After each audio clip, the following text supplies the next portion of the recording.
There we go. Okay. So you were talking about this poutine place. God damn it. Dude, tell me Yes. about this fucking poutine. Smokies, poutine.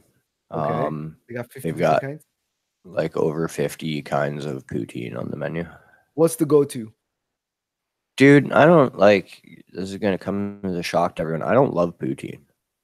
But it's not a shock because you're Canadian. It's more of a shock because, like, who the fuck doesn't like poutine? I like it, but I've never been like, oh man, I could really go for some poutine right now. Okay, Like that's a fair. I've gone when other people were wanting it, but like I've never once been like, I need to go get some poutine. Does your girlfriend like it? I mean, everybody likes it, but like, No, but like, is she ever in the mood for it? no. Oh, okay, I can Um, see that. when I went, I got like double bacon. So it was just Bacon standard poutine with a ton of bacon on it. The bacon was not Canada. great though. Really? Was it the Yeah, your kind or our kind? no, it was real bacon. We don't eat. No one here eats fucking female bacon. Okay. You don't think Um, it's better, do you? it's not. There's no debate there.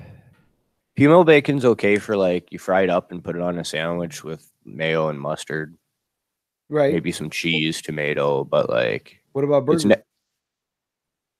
well like a sandwich. Okay. Oh, But it's never like a substitute for bacon. Nobody's ever like, oh, let's fry up some fucking female bacon because that shit's so good. wow. I guess I gotta come to Canada and try your bacon. Our bacon is Um, normal bacon. no, it's normal to you. No, nobody eats that. In, Jesus Christ. in Canada, they don't. Hey, well, what scope are you gonna get? The new Diamondback.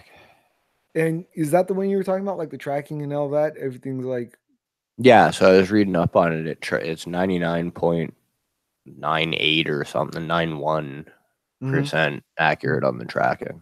that's awesome. So if you dial, yeah, it was 0.91. If you dial 100 MOA, it's only off by 0.009 MOA. Oh, yeah. I mean, there's gonna be a lot more with environmentals than that, right? Right. Um. Not even a factor. Oh no. Uh.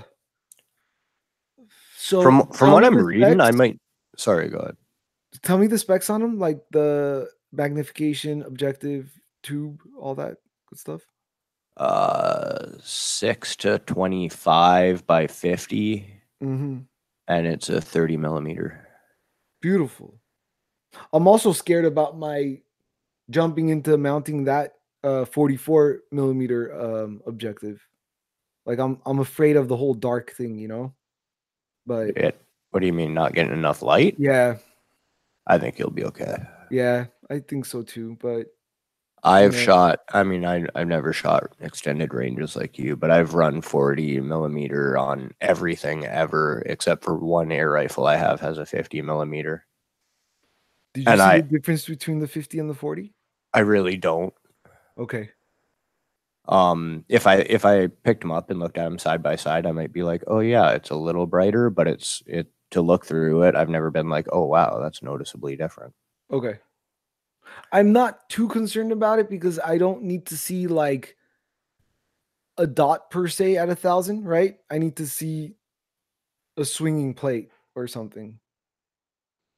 So I'm not too concerned about that. Um, I really let's don't go. think you'll notice much difference. Let's go back to your scope though. You were about to say something. You did some research. I did the Mhm. tracking. No, but you were saying something and I cut Oh, you. yeah, I fully intended to get that new Diamondback as a stopgap measure to just something I can afford now until I can save up for really good glass. Mhm. The more I read, the more I'm thinking I might be surprised at how unnecessary that is. But like I told you that. Yeah, No, dude. you didn't. You Yeah, I said did. buy better glass. I didn't say buy beta glass. I said if you're planning on going higher, save your money. Don't buy this one and just buy the one you want. I never. Oh dude. well, I'm not doing that because I can't wait 3 years for a scope. Right, and dude, so you said it's a Diamondback. What did I look through last week? Golden? Are they Golden Eagles? Is that a thing? Strike Eagle. No, no, not Strike Eagle. These were like the 50 magnification, 60 magnification things. I don't think Vortex makes that.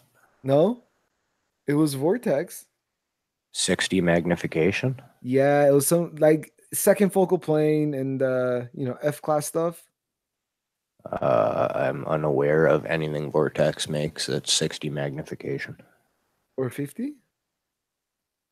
We're I'm splitting looking hairs it up. here. I'm looking it up right now because I know you can't at the moment. Any dude.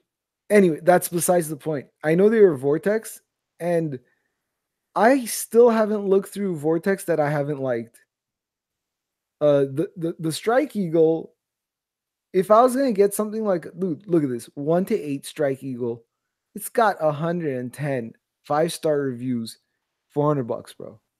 Like they're just good stuff, and their warranty. Everyone talks about. I mean, their warranty is like awesome. The warranty is definitely a huge driving factor for me. See, I think it is for a lot of people. I think a lot of people have changed their tone after Vortex. Loophole has always been original owner gets lifetime warranty. I don't know if that's still the case. Uh, but Bushnell is really good warranty too. Bushnell, okay. Yep. So with the Steiner, I don't know what they're gonna say. Like I don't know what their deal is. Like I don't know if it's like, oh, you're under warranty, or like, no, we don't, or if there's nothing wrong with it, you pay. But let's see. I can't even get the. Why can't I get the? I put in Vortex Optics. It goes to Optics Planet. Like, give me the Vortex website, dude. Vortex.com. Sorry, Alec. Does it matter? Should we just move on? Doesn't matter. I You was just. can go ahead and prove yourself wrong if you'd like. Oh, okay. Vortex. I'm gonna just type in Golden Eagle. So. Mm, mm, mm, mm, mm. Are you the only one who could pin shit? No, Um. I mean I am right now. So go to mine, please. Okay. See, there's this one, Golden Eagle HD 15 to 60. Really? Right, these are second focal plane though, and I don't know how they're doing it. I kind of wish there was a system where it could be like 1 to 25 is first focal plane, then it stops magnifying the reticle, and you could just zoom because you know what these guys are doing? They're using it as a rangefinder as well. I mean, as a spotting scope. Were you gonna screen share or? Oh, did I not? There was no picture on that one. Hold on, let's go to here, Optics Planet. This is the exact model I think that dude was shooting with his 338. Yep, this looks like it. Where did you find that on the Vortex website? I didn't. It never even got to the Vortex source. This is Optics Planet. This was it. This was the scope. Vortex Golden Eagle. Golden Eagle, their second focal plane. They're I F know. class shooters, you know? I have never seen that on Vortex's website. I wonder what the true you know how like with the second focal plane, it's you have to be maxed out or something for it to be like actually that. I wonder what it is with these. It's not always maxed out, Right. but Like in the manual will tell you, right? Like at this. right. Okay. I feel like it's better that it is maxed out because, like, say you got a 12 power, like just for shit. Say you got a 12 power and the reticle is accurate at 10 power. Mm-hmm. Like, there's no stop for 10 Right. power, so you could be a little high or a little low. Right. No, you're totally right. You if you're in a shit the fan situation, you're going like that, right? You're not gonna be like, oh wait, okay. Right. But in this case, it wouldn't work, dude. So I put it up to 60. I'm just like, it would be so much more difficult to shoot it like this than it is like on 10 power.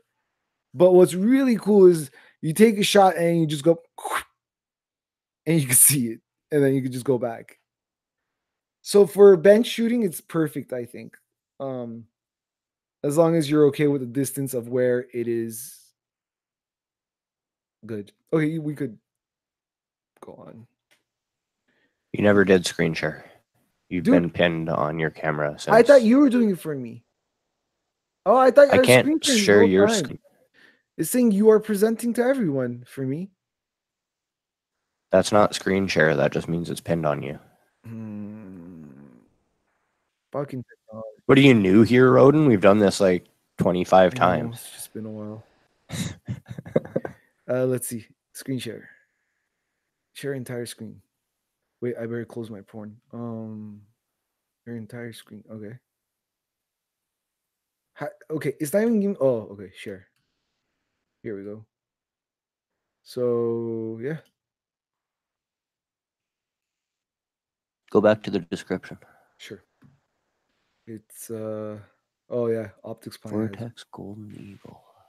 15 to 60, and I know that there was another guy with the 50, but I don't know if that's a different model or if it's just the older gen. They seem to like it.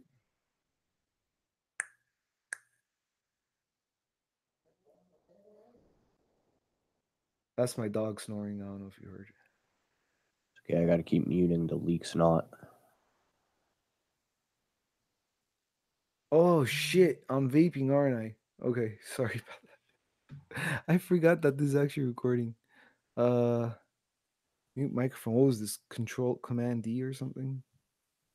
Nope. Control D? Nope. Is it Control D? Nope. Fuck it.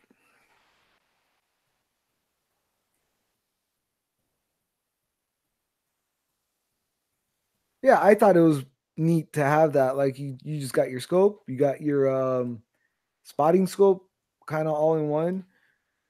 I don't know how well it would work in like the real world environment.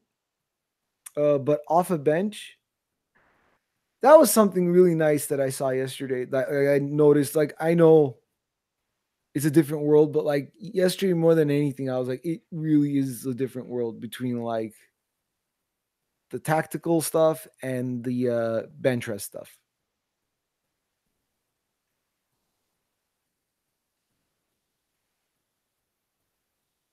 I've never seen that on their website.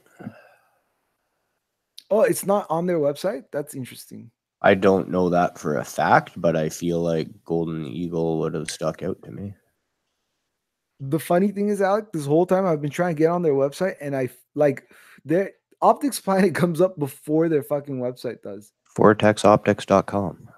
Oh, vortexoptics.com. Vortexoptics.com. You know why you've never seen it, right? It's probably because you're looking at the first focal points. Okay, what did I call No, it? No. Golden Eagle HD. This might be a new offering, Alec. that could be. This I feel like they brought like a few new ones, and one of them was like the AMG or something. Hold on, bro. Share. So they only have the MOA reticles, and they're the ESR and the SCR, I guess. So they're not the ones that you would even be interested in. There, like one. Okay, so the one I looked through, there was just a crosshair, I think, maybe a dot in the middle, but that was it. Like just clean 35 millimeter. It was nice. I gotta say, it was like a crisp reticle. Like it was clean. I don't think it was this nice. Like I do not think. Well, that's retail, I guess. So, but I thought it was pretty cool. I actually wouldn't mind a setup like that, like a bench, strictly bench deal. Hold on. There was another new offering. Well, when I say new, I think it was like last year. Or maybe that was it. I feel like there was like something AMG. Are you familiar with that? The new Razor has an AMG Ah, attached to the name. with a low price of $3,700. And these are only offered with the. So is this a second focal? Oh no, front focal plane. But why don't they have any like Christmas tree reticles? They do. They do? Yeah, I've looked at that scope. This one. Huh. Yep. What's the difference between the AMG? Is it just even better glass or I can't picture that. I I can't can't really picture. see your screen because of my camera angle. Oh, okay. Um I don't know. I guess you would have to find out what AMG stands for. Mercedes Upper. Maybe it's not the AMG. I don't know. One of the high dollar new razors has the Christmas tree. Okay. Stop sharing. Got it. Okay. So that's cool, man. The only thing left is rings. Why does it say you're presenting? To everyone. Why am I I've presenting? fucking ruined everything. Stop presenting. There we go. Okay. The only thing left is rings, I guess. Yeah, Badger matching rings are gonna run you 200 something. Yep. And the way I figured it out is you get the so Badger's American. So you get the 50 millimeter, you divide that, oh, you go into inches. So 50 millimeter to inches, right? 50 millimeters to inches. So it's two, let's call it 2 inches. It's 1.96 inch. So divide that by two, that's like 1 inch. So you find that number. Like you find the one that will clear at least 1 inch and give it some more for lens caps. That's the one you want as far as height goes. Okay. I'm not sure that's all the equation though. Oh, and then if you're gonna put in MOA on it, right? You are. You got to fact. What are we talking about? Remember, you were asking me like how you go about like picking the height, scope height. Yeah, I've got that figured. Oh, okay. Well, explain because I don't know how to do it. Like I I forget have to all the like sit time. down and think about it. Oh, okay. So you would have to take fucking math, man. I'm not releasing this. This is terrible. You'd have to figure the height of your rail and the height of your rings. Mm-hmm. A lot of times those are given, I think. Mm-hmm. And so you'd have to find half of your objective. Right. Right. So if it's In 50 inch. millimeter, then 25 millimeters is half of your objective. Mm-hmm. And then so that's your center point to barrel, right? That's how much space you have to have. Okay. I don't know, dude. You're putting me on But the then your spot. barrel, you're not gonna release it. Who cares at this point? But then your barrel is like my barrel is like a step down, right? Like you have Yeah. some more clearance over there. And I Right. forgot, yeah, you do have to factor the rail. And also, oh wait, but in your case, your rail would have the 20 MOA built in. So you don't have to you fact yeah, you don't have to factor the MOA at that point. You're just factoring the your rail, right? Yeah. Okay. So it's Yeah. the height of the rail plus height of the rings plus the height of the action off the barrel. Uh-huh. Like Uh-huh. No, I get it. Yeah. you'd have to take that height, Go lower? Yeah. that height, plus the height of your rail, plus the height of your rings. Mm-hmm. And if that number is greater than half of your objective, clear. You robot it. If that number is greater than half of the objective, you're clear. Yeah. Yeah. No, hold on. So height of this, height of your rail, height of your rings, plus half the size of your right. scope. Half the size of your objective. No, the tube. So if it's 30 millimeter, It's 15 millimeter plus the height of the rail plus the height of the action off the barrel has to equal greater than half your objective. Your objective, right? Yeah. Right. Yeah, exactly. I think you're gonna end up buying the standard ones. Yeah, I think so. I think that's what I have on mine. Just the standard ones. They're perfect. Because I have a 50 millimeter. The Steiner's 50 millimeter, so it's just 34 millimeter tube. Which, if my tube is bigger than yours, then it's more of a guarantee that it would fit on yours, right? I guess. Yeah. I don't know. I'd have to actually like look at it and think about it. What But you do on there your is one other consideration too, right? yeah? What you do over here? The height that your Mm-hmm. scope here's that, right? Mm-hmm. So even if the equation we just figured out is good, Mm-hmm. that doesn't necessarily mean the scope won't interfere with your rail.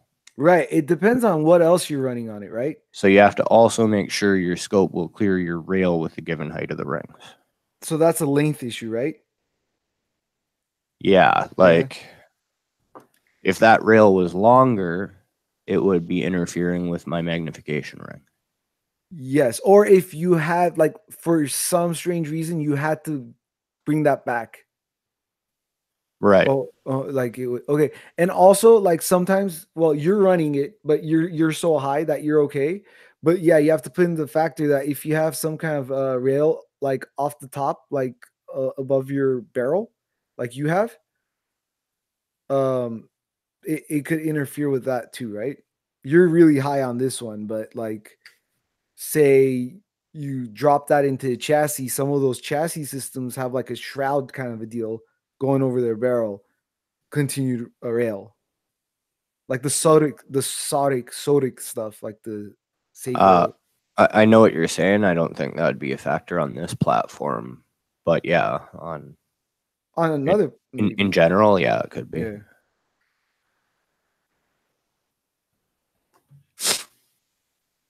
Sniffles. All right, so dude, here, well, I was about 20 years old or 21 years old, and I bought like one of my Grail rifles, which just so happens to be on your table right now. Coming up, the M1A was the shit, especially in California. This was like your semi-auto, U.S. Marine Corps, fucking. All we used to hear is 1,000 yards open sights, 1,000 yards open sights, and dude, my range. Still, like, they have competition. The most competition they have are with rifles like these, right? It's I always thought about it as one of the most accurate semi-automatic platforms until I joined We Like Shootings forum, Patreon only forum. And apparently I was wrong. I never shot mine because I was very young at the time when I got it. It was a very like overreach for me, and I was babying it, and then I realized ammo is going to be very expensive, and so I just kind of said, you know what, let me get rid of this and try it. And I think maybe I made money on it, or maybe not. Or I came out even. But it's still till today like one of my favorite rifles. Like, if there's a semi-auto ban here in California, like, that's the rifle I'm going to buy before the ban. So, is it true that these things are not as accurate as I thought they were? I don't think that's a yes or no question. Okay. It depends a lot on, I mean, you can get a good one or not. And it depends a lot on what work you put into it. I mean, they're really popular in national match competitions, right? Oh, yeah. That's what they use. But those guys probably are not shooting fucking stock off the rack Springfield M1As. But Springfield themselves offer like their line of rifles, right? So you got, like, I remember I had the loaded model, I think, and the step above that was or I had a match something. My barrel was not stainless steel, but it was either a step below the national match, or I can't remember, but the price increases were huge. And I'm just thinking, these things make a difference. They definitely do, but I can't speak for what specifically Springfield does to their what makes those different Which reminds me, okay, variations. I forgot to. Now you don't actually have a Springfield, do you? No, this is a Norinco M305, and I never call it an M305 because people who don't know would be like, "What the hell is an M305?" Right. So I That's always because just we refer can't to it get as them, right? no. So I always just refer to it as my M14 Right. because it is, and so is an M1A. Right. Military designation, right? I mean, technically, an M14 has select fire, Okay. but the same platform. I can't imagine all the good things that I said about that rifle. I can't imagine the automatic feature would work very well on that. Oh, it's useless.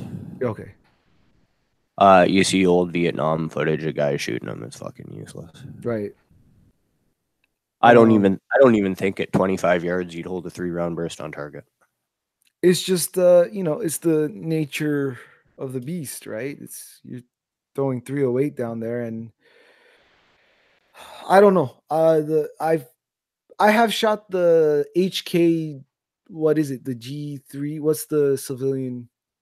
Anyway, the semi-auto, and that was really nice. Like I could handle it, but you're still not like a low recoil, rifle, I guess. But I would No, imagine. it's really not bad. Like I can handle it as fast as I can pull the trigger, but when you Mhm. start talking 700, 800 RPM, then things go change a little bit, right? Yeah, yeah. Like they muzzle climb quite a bit. Okay. I wouldn't like the recoil is not hard to handle, but they jump on you. Right, and it's not even like a bad recoil. It's not like a like it doesn't hurt or anything like that. It's just trying to keep that thing steady. Right. Uh-huh. So earlier on when I found out about this whole M1As are quote unquote garbage deal, or like they don't shoot well. I know you had one, so I came to you and I said, well, like, is that true? And you said, well, kinda. And Uh, just like you said right now, it's like it's depends on which one you got, but you're like mine shoots what you say, like inch and a half? I haven't shot it for groups at distance. You know this. Uh Um, yeah, but I commonly hear 2 to 4 MOA in these rifles. okay. Once you start putting work into it, you drop that down quite a bit. Nick Dooley's got his M1A in an Archangel chassis, and he's shooting 0.75 inch groups. And this is the stuff that I'm like used to hearing, This is the stuff Right. that makes sense in my California head, but like I always listen to, other people and just try to take in information. Well, What and he's done none of the steps to accurize his rifle like I have. All he did was throw it in that stock and brought his groups down to 0.75 inches. what was he shooting before? I forget. I think twice that. Wow. So he just put it in the Archangel Yep. and I mean, at that point you weren't really doing anything. 0.75, like that shoots better than my bolt action 0.75 on a semi-auto M14 platform. platform. Hell yeah. What else would Okay. you do? Can I ask you something before we go into all the stuff you've done to accurize yours? Do you think I don't want to talk shit about my own country, but do you think that since we are gun guys and we're America and like, usually we spend the most money on the gun, no money on the optics, and absolutely the cheapest ammo we could find because we shoot so often. Do you think that factors into all of this? I don't really have an opinion on that. Okay. Well, something I was thinking about. Now, mind you, I'm not gonna blame anyone or hold it against them if they're not shooting match ammo out of a semi-automatic if they want to run open sight red dot. I mean, it's all across the board that rifle. I'm not gonna blame anyone for that, but I'm just thinking if we're really talking about like what the rifle is capable of, I would probably put uh custom loads, match, something to like really see what it's capable of. Just a thought. Yeah, that's a fair argument. But like, when we got this thing and I show you everything I've done to it, you might have your own answer to that question. Okay, let's see it. Let's start. Like, what did you go when you bought this rifle? I know you. You already knew what this rifle was gonna be. You had some kind of idea where you were gonna do with it. Yeah. Um, what was the first thing to go? What were you like? Okay, this is gone. This is like I'm doing this to it. I think the stock was the first thing I did. And it came with a polymer stock, if I'm not mistaken, right? Yeah, it's not even fair to call it polymer. I would call it plastic. Plastic. Okay. Plastic. Fantastic. Cheap piece of junk. Absolute crap. Felt like crap. Looked like crap. Mm-hmm.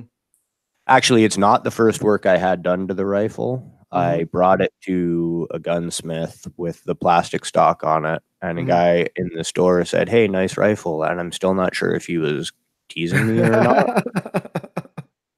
I just kind of said it will be when I'm done with it. Oh, okay. So yeah, we're gonna go from. I'm gonna pin my camera. Yeah. I thought it was already pinned on you. No, it's because Damn it. how Hangouts works. Okay. So we'll go from the outside, and I wrote a list and why I paid $650 for this rifle, and there's now over $2,600 in it. Holy shit. Okay. I am interested.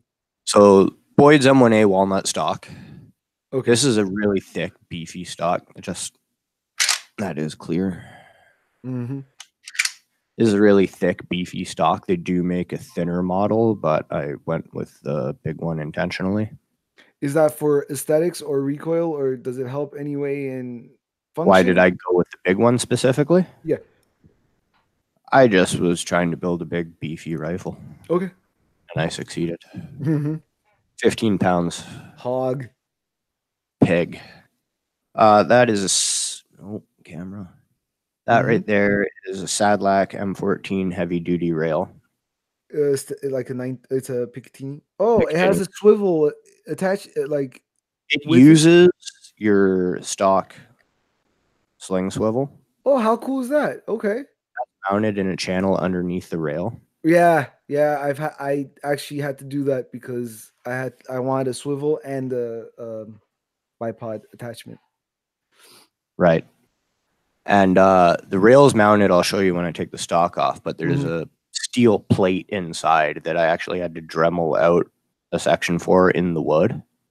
Okay, yeah, I Dremeled out a little inlet for it, and it's got threading for the bolts.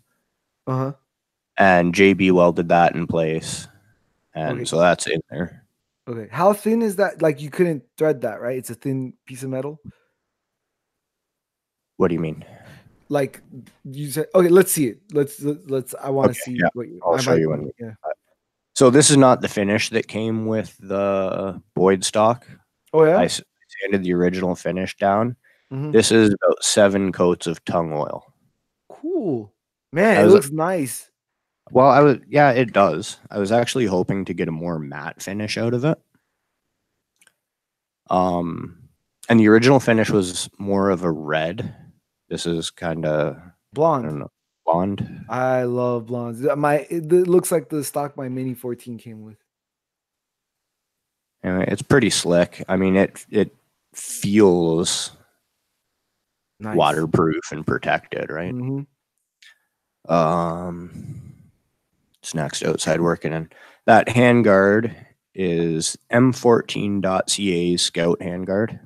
Nice. There is a Canadian company, M14.ca, that exclusively makes aftermarket M14 shit. I bought that about 75% because it looks really cool. Okay. 25% because I thought I would put a red dot on it. Okay. Like a forward mounted deal? Yeah, like Scout style. And I did. What I didn't like about it was you're probably hearing those sirens, eh? Yeah. But I'm from LA, so I didn't notice it until you brought it up. I wasn't even sure if it was from you or me. What I don't like about it is it perfectly co-witnessed with the iron sights. You don't like perfect coordinates, right? No, because In this example, yes, because with the Peep co-witness with those peep sights, the peep only sights way to see the red dot was to look through the peep sights. kind of defeats the purpose. It defeats the whole point of the Yeah, red dot. So exactly. basically, you have the added benefit of your front sight having a bright red dot on it, Hmm. with the added negative of you now have to look through a darker piece of glass than just open air. Now, excuse me, I've never mounted a red dot that far away. Uh, I'm assuming you don't have much area to like. You have to perfectly be centered, and that puts you behind the peep dot, right? That's the issue. Kind of, yeah. Could you have gone a 1/3 rail on top of the red dot? Would that have worked? I could have Not put a riser on it. riser, okay, but you didn't want to. No, Can I I ask just you one question before we go on from the rail? Why yeah, does the rail? Why does the 1913? Why does this end like? middle. Yes, No idea. like because w- right where the your charging handle is, right in front of that, you would think that you would want like right under the scope, right? Oh, why Going, does it end? yeah, yeah. Why isn't there any there? I don't know. It was designed for the intention of mounting like a scout scope, so something forward mounted. Right, right. I was just thinking, the charging handle would probably hit the scope mount if you put it all the way. Oh no, it wouldn't. No. Is the charging handle? It's in the forward position. Yeah. Oh, oh no, I don't no, know. no. You're I right. No, no, no. Okay, yeah. I'm an idiot. The back of the scope would be over your. Okay, never mind. Yeah, it's for scout scope or red dot. right. Why didn't you go with Um, the scout scope? I don't know. Okay. After my failure with the red dot experiment, I just opted not to go that way. Like fuck it. If it wouldn't cost me any money to try it out, I'd be interested in playing around with it, but I'm pretty happy with how it is now. You're weird. It's cool. It's really cool, but it's kind of weird. Like Which part? the scout scope setup. Oh, yeah. I've played with a few at gun shops with the Ruger. What are they? The M77 or the bolt actions, like the Scouts or whatever. Yeah, I know what you're talking about. Cool concept, but you're not going to get like that magnification, right? I think they have to be lower. I don't really get the application. Like it's supposed to be faster target acquisition. Well, how? You're still looking through a scope just because you got 10 inches of eye relief. I don't really get it. I guess you're not like so one thing would be like eye relief is like a big deal when you bring it up. You don't have to worry about like where's my head or whatever. You still have like your both eyes now. Like it's not only your peripheral, it's like you still have like your right eye to scan around. And then that little part right there is just that's your that's your hit. Instead of like the whole target, that's just like your hit area. Oh, Is okay. what I I see what you're understand. Yeah. I don't hunt.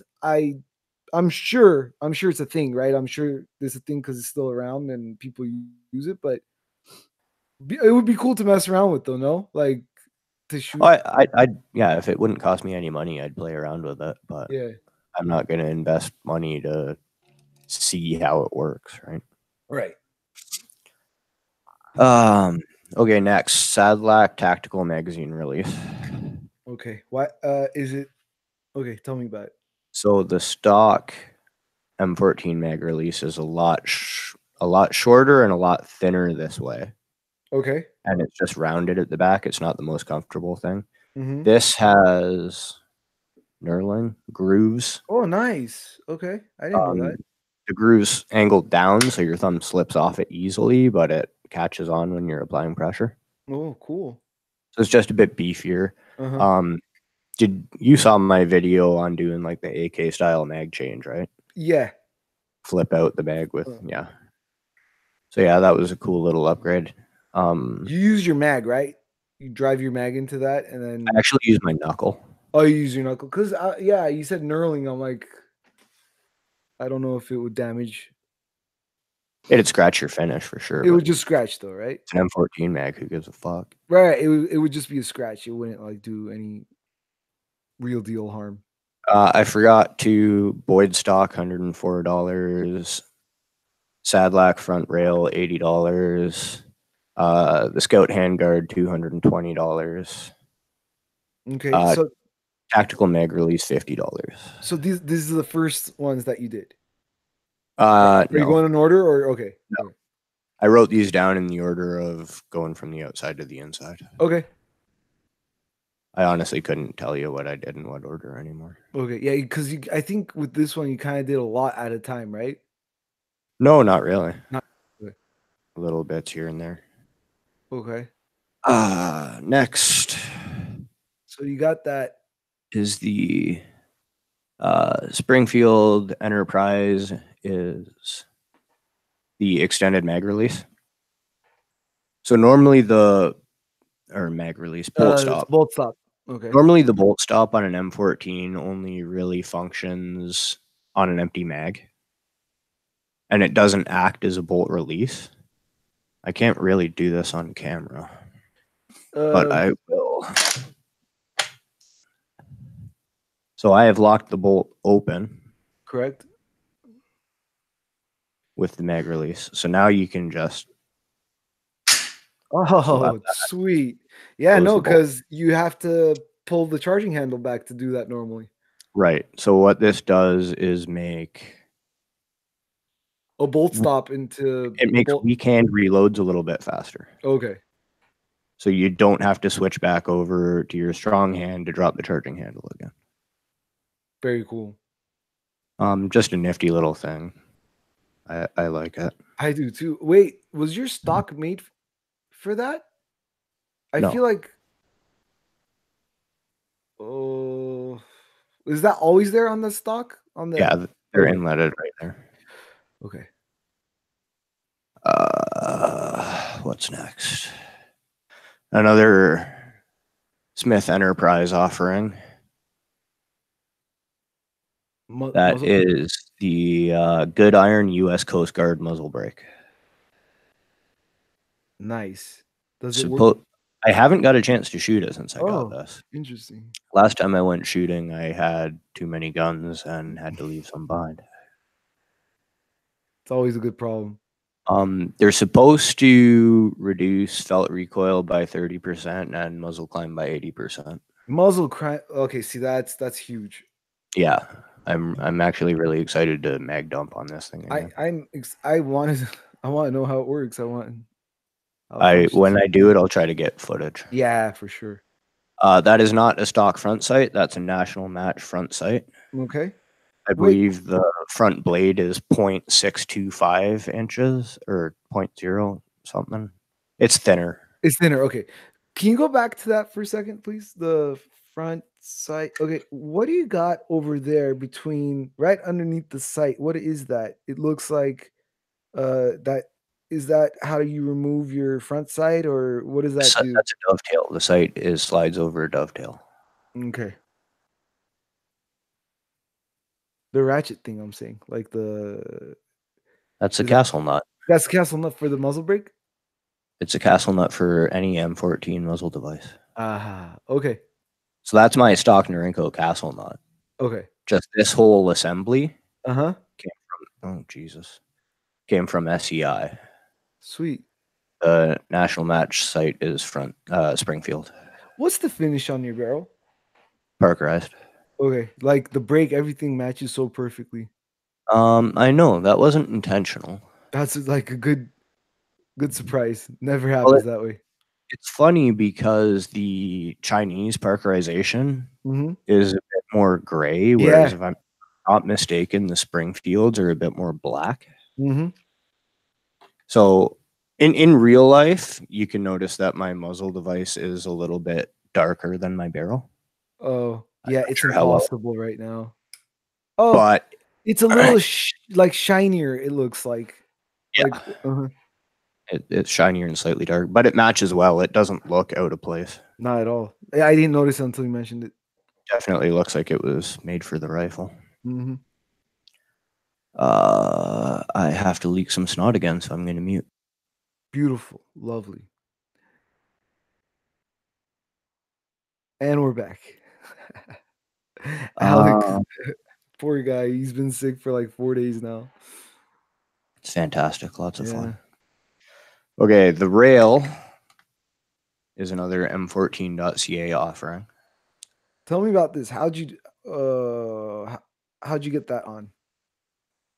So it replaces your rear sight assembly, Okay. and it's a pretty nifty design actually. It comes with these big thick bolts Mm-hmm. that squeeze your rear sight ear tabs Mm-hmm. to the body of the rail. Okay. Fuck, I forget the exact order. There's a bunch of really beefy grub screws in this. Okay. So you tighten that down, Mm-hmm. and then there's a big fat grub screw running right here. Uh-huh. That applies backwards pressure, Uh-huh. forcing the front of the rail down. Huh. And so Okay. you tight that grub screw, and then there's a retaining grub screw that holds that grub screw in place. Holy moly. Nice. I love overbuilt shit. Oh yeah. And then there's a big beefy grub screw right here. Where does that go into? It doesn't. It just rests against the receiver. Okay, so there's no This is actual applying so much pressure down this way right. that when you tighten up that grub screw a little bit, it bounces it back. Mm-hmm. But they're so beefy, if you over torque that front screw, you Mm-hmm. can bend the rail. Oh, I bet. So there's very specific instructions about how much to tighten all this. That is interesting. Can I see it from the other side as well, please? Dude, you told me about this. I never quite understood it until like right now, like going into detail. That is sweet. Hmm. And And solid and so much better than like doing that side thingy from the side mount. yeah, so other than being screwed into the ear tabs, it's balanced by quite a bit of force from both of those grub screws. Um what do the instructions say? Is it like a Loctite deal? Is it like check every whatever deal? Like uh, Blue I can't Loctite, everything. blue Loctite it. Okay. And I solid. can't recall off the top of my head, but some of it was like specific to how many turns you do Mm-hmm. to apply the right amount of pressure on that front grub screw. It's like Who makes this? specific 1/4 turn. How much? One, I forget. Okay. Who makes this? M14.ca. You can see their logo here on the Scout handguard. Okay, so they've made the handguard so far. They've made the pick rail. Normally put their logo on this mount too. This is called their Chasm Gen 2. It's Mm-hmm. available in aluminum or steel. Guess which one I got? Steel. Normally they put their label there. I guess they forgot to screen print it, which kind of bums me out because I took a little bit of pride in buying a Canadian made product.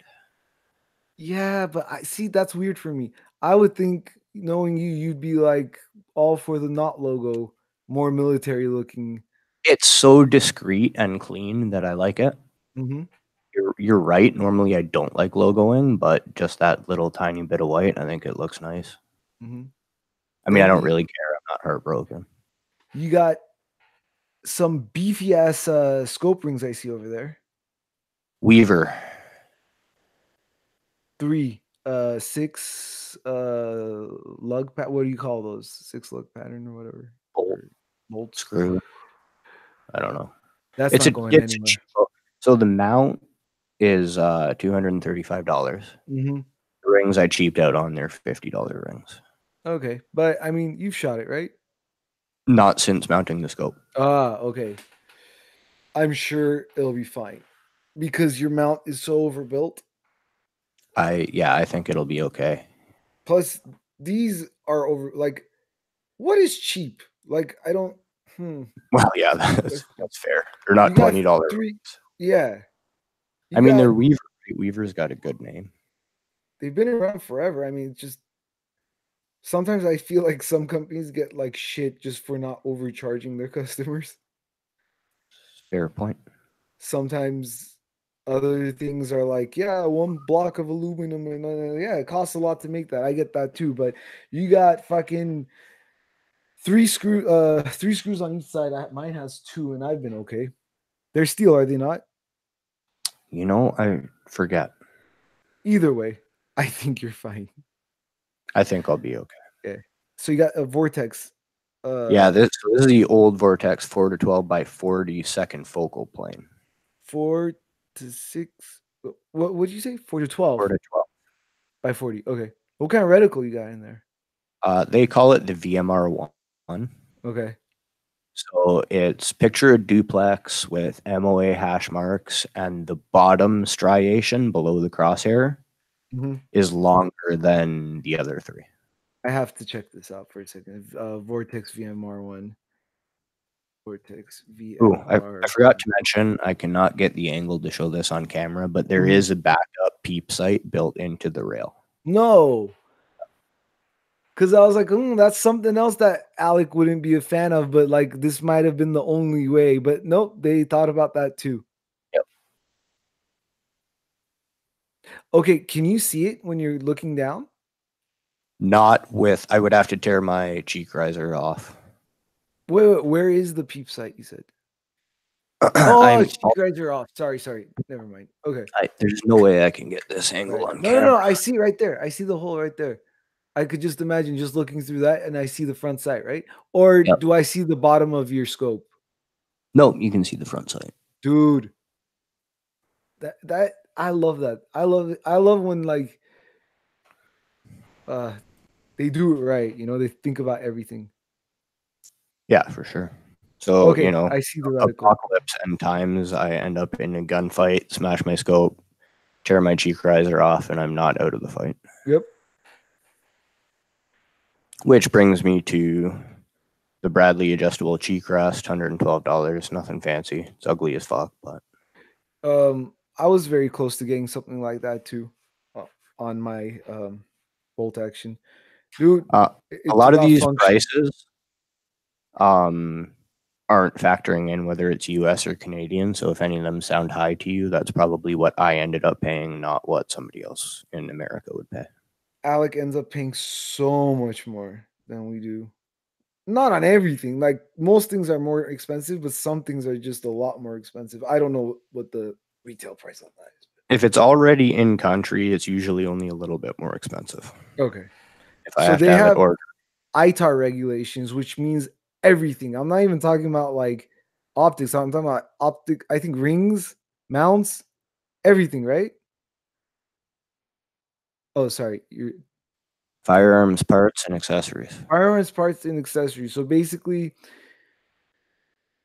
if I want to send uh Alec one of my old Harris bipods that I'm no longer currently using, I would get in trouble because we're not supposed to export those stuff to other foreign countries, which is Could get funny in to say trouble. foreign because it's Canada. Like I get it. I'm all for it. Like I don't want this shit going overseas to like, the Middle East, like other country, whatever. Anyone we might have a problem with. Who the fuck do you think is gonna back us up when the shit hits the fan? Well, Canada, it's actually not the US government that made us have a problem with ITAR. It's Canada. But then how do I get in trouble? Because you don't get in trouble, right? Because of, no, I don't. It's illegal for you to export, but Canada had a hand in that decision, apparently. Okay, so it is US law, but Canada had a hand in it. We had the option at one point to be exempt from ITAR, and we said no. Oh, Is my understanding of it. pisses me off so much. That Pisses you was off even more. surely some fucking liberal anti-gun politician fucking made that decision. But it was for the children, so it's okay. Right. Save one person. Yeah, if only one. Okay. Okay. We'll rip her apart and get into the guts of it. What kind of sling are you running? I don't know. It's some piece of shit airsoft sling. So you just did that with by hand. I used to like it require a tool to do that, like a screwdriver or not a screwdriver, but If you pull it out, like out this way before you go in, it can be done by hand. see now I can't remember though if it was the M1A or if it was the Mini 14 that was like that. Okay, go on. So my trigger group is stock Norinco trigger group, except try to do this without fucking. Wow, it's been so long since I've seen this system. Yeah, and it's complicated as hell too. So I've had all my hammer hooks and everything polished by a gunsmith. Nice. I don't think they did anything to actually reduce the weight of the trigger pull. This is But it's awkward to like but it's that. just crisp now, isn't it? Yeah, it's very smooth. Yeah. You can see as I pull the trigger, Mhm. that's the first stage. Okay. If I apply any more pressure than that, Oh, see? That's perfect. Yeah, I am not one of those people who care about weight as much as consistency and, like, just being crisp, just being there. it's a Like, very crisp pull. yeah, if it goes off at the same point every single time, that's all you need. I mean, Uh, as long as it's not a 20-pound trigger or anything like that. this is gonna give me some trouble. You want to see the high tech fucking M14 expert way to get your action out of your stock? Yes, I miss doing that. Yep, that would be it. Okay, so I said I'd show you this. Mhm, That's the rail. mhm. That's the plate. Okay, So I inletted it with a Dremel. It's flush to the wood. nice. That looks clean, dude. Yeah, You I did a pretty polish good it? job. The I installed that before I tongue oiled it, so everything on the inside and outside of the stock is completely covered in tongue oil. That's so cool. Something else that's worth pointing out: Norinco op rod guides, spring guides. The retainer is shorter than the Springfield Armory one for some reason. So a stock that's meant for Springfield has a cutout right here. Okay. That cutout will actually allow the Norinco retainer to back out too far and release the spring guide. So I took some epoxy and Filled it. filled in that inletting. Okay, but I apologize. I don't exactly know what we're talking about though. I'll What show can you you Yeah, please. because that's the next thing I did. Oh, okay, sweet. This this is the op rod Upright. guide and Mhm. spring. Okay. This right here is the retainer. Uh-huh. Just that little nubbin right Yep. there. On a Springfield, that's longer. It's short on a Norinco, Oh. so it can back out. Okay. Oh, wait. On a Springfield, because your stock is a Springfield stock. Yes. Oh, got it, got it, got it. Okay. Okay. It's made for Springfield. Got And it. Okay. I was just wondering, okay, but mm, I'm gonna try to get this op ride guide out without hurting myself. yeah, yeah. Just remember to not let go. Objects are under spring tension. So Mhm. the Norinco and I think some of the cheaper Springfields, Mhm. this is the op rod spring guide. It Mhm. is flat and it's a shitty little piece of metal. Flat. Where is it flat? It's flat. See how that's flat right there? Yes, yes. It would be that profile the whole length of it. No way. I didn't know that. So Oh, okay, yes. Okay. this one's beefed up. Mhm. It is should help your spring from doing the wiggly worm. Mhm. And probably smoother, Yeah, quieter. which is potentially an accuracy thing because it has to do with the consistency of how that op rod moves. Right. Accurizing an M14 is all about locking everything down so it's more consistent. Okay. Because the way an M14 operates, um, they're tough as fuck, right? But they're not Right. necessarily built for accuracy. You're right. They I think they do that purpose a little bit on purpose for shit getting in there, right? Like, Yeah, I think so. I've always kind of thought of the M14 as the American equivalent of an AK-47 in terms of it's just going to keep running. yeah, I agree. But see, I think it is a much more accurate platform. Oh, definitely, yeah, at least potentially. Okay.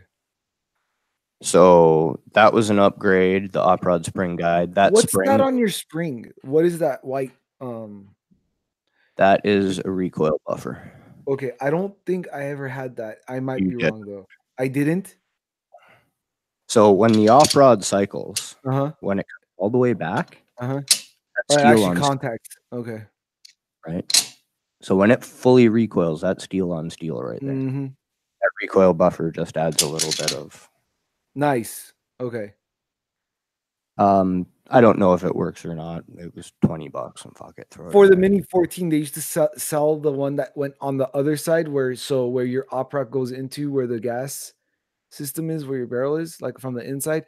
It used to hit there, and there was like this little plastic something in order that would fit perfectly in there, and it would be like more cushion. I never bought one, but I don't know.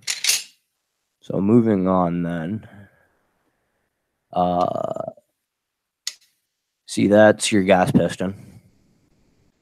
When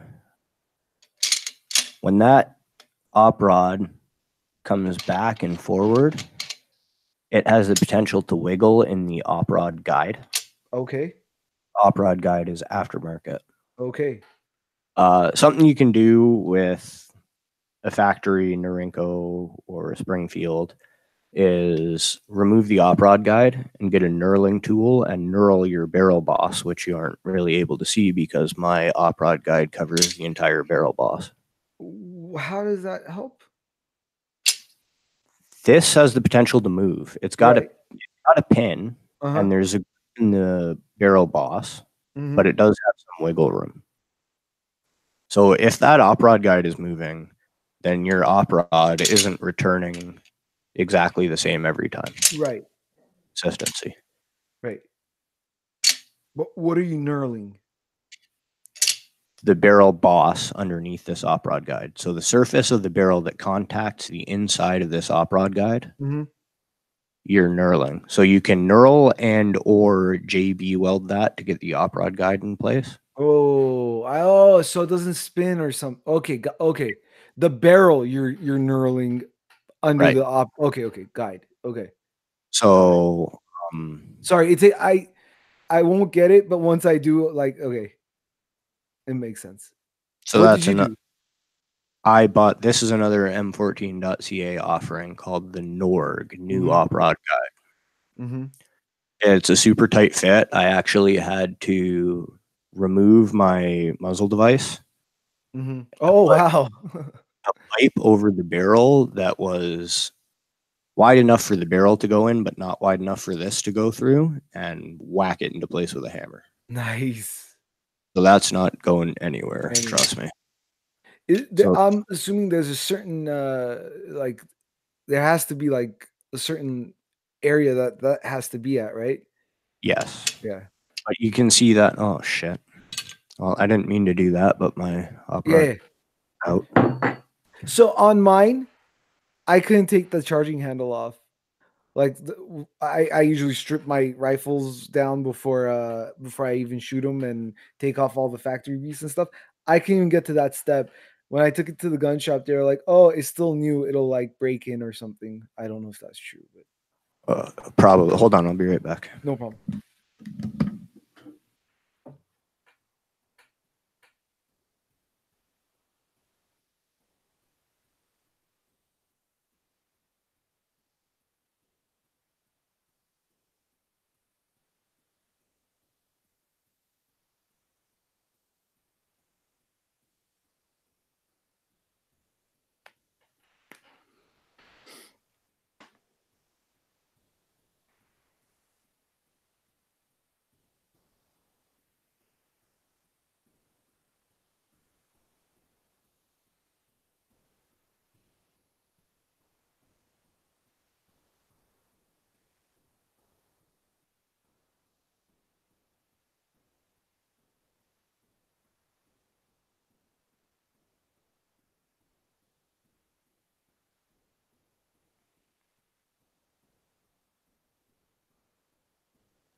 Fucking animal related problems around here.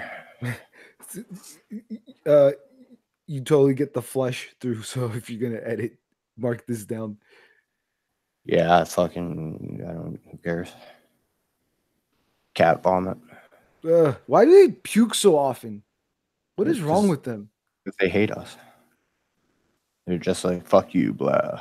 Yeah. So you can Okay. see while we're in, Oh, and there there goes goes your the bolt. bolt. While we're in here, this is how the scout handguard is mounted. It's got rings that tighten it right to the barrel, Can you get that closer a little bit? Let me see.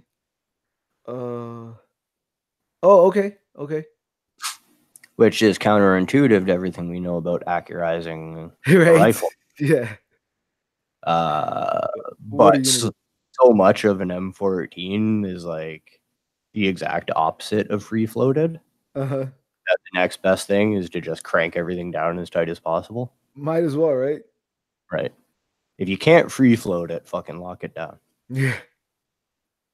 Uh, you can see my gas plunger is in good shape Uh huh. because it does the Mm-hmm. test. Mm-hmm. Um, my gun decided to go out of order here because there's just parts falling out of it. He's like, I don't want to live anymore. Okay, so we did the op rod spring guide. I told the trigger job. I had a gunsmith index the barrel. Tell me about that. Uh, Like he indexed it, like trued it, kind of. yeah. So my front sight Mm-hmm. was canted slightly to the right. I Mm-hmm. think it was under locked.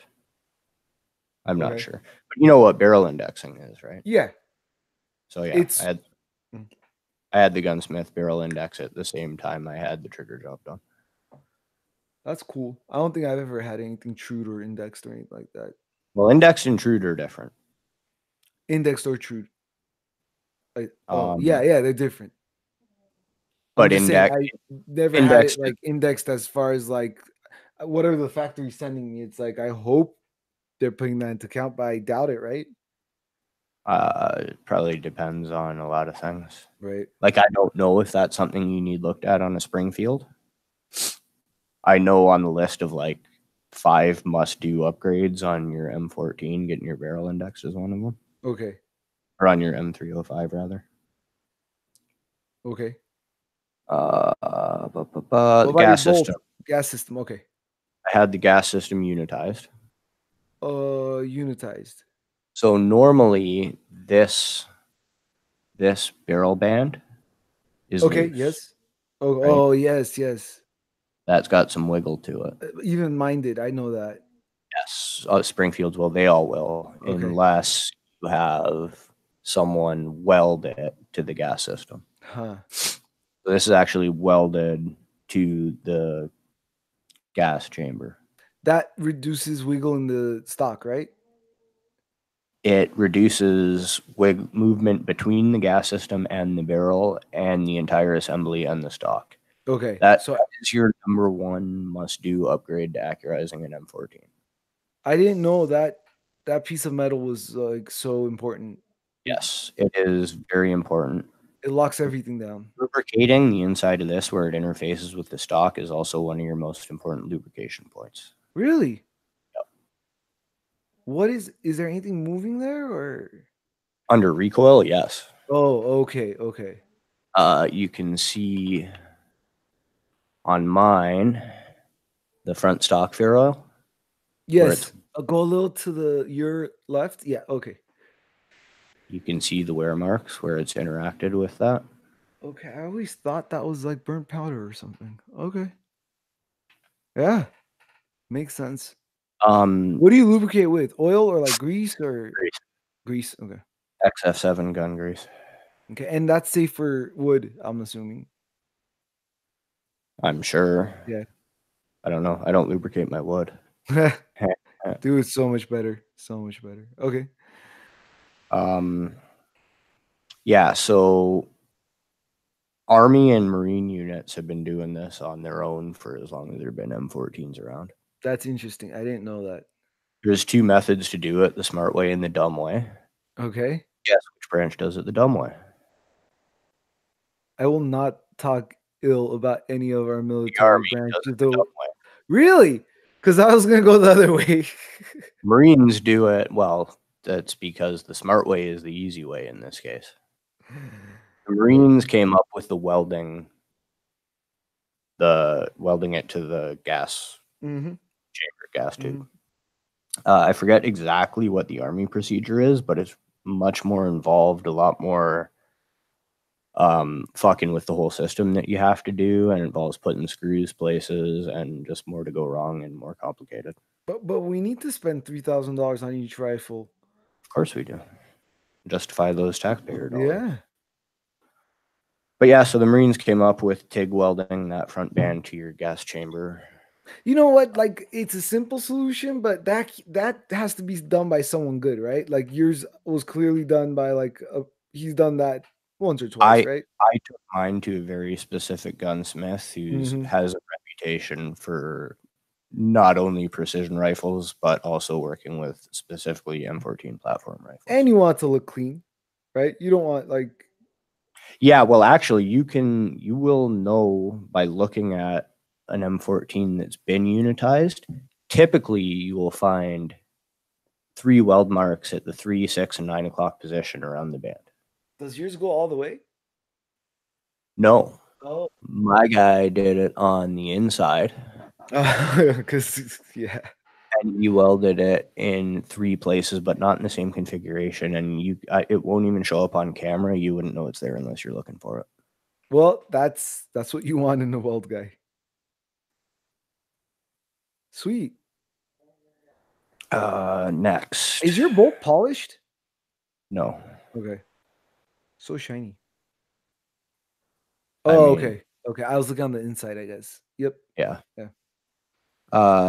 Stock Norinco bolt. Mhm. All the springs have been replaced. Why? It's got more positive extraction Okay. and ejection. Okay. The ejector spring and extractor spring in this are Wolf. Okay. Ejector is USGI because I lost my Norinco ejector when it flew across the room and materialized into atoms. Is it better? Is the USGI better or same difference? It's just an ejector, dude. It's a Mhm. piece of metal. I doubt there's any real difference. What about is the extractor part of the bolt or can you change that? This is the extractor. Uh-huh. So is that Uh, part that was part of the bolt, right? it's removable. It's removable? Okay.